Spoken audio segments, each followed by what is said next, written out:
ছোট মামার বিয়ে, কি মজা কি মজা। আরে এখনো বিয়ের কিছু হয়নি গাধা। আমরা গেলে তারপরে মেয়ে দেখে পছন্দ হলে বিয়ের কথা এগোবে। সেজন্য তো যেতে হবে। আরে এখান থেকে তো আর কন্যা দেখা যাবে না। যাবো যাবো, গিয়েই সব বন্দোবস্ত করব। আমার 10টা না 5টা না, একটা মাত্র ভাই, আর আমি ওর বিয়েতে যাব না, সেটা হয় নাকি?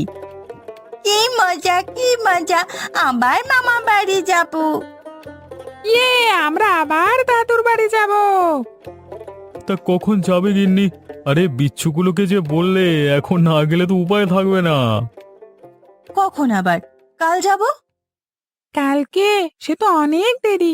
কাল নয় মা, আজই চলো।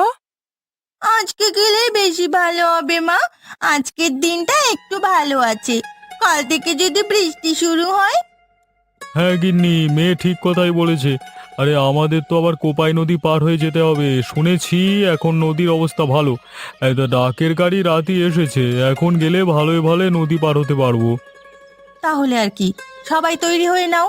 আমি বাবার জন্য কিছু পিঠা আর গতবারে তালের গুড়, ডালের বড়ি আর কিছু ফলমূল সংগ্রহ করি। বেশ, তবে আমি গাড়িতে গরু জুড়ি। এত দূরের পথ তো আর হেঁটে যাওয়া যাবে না।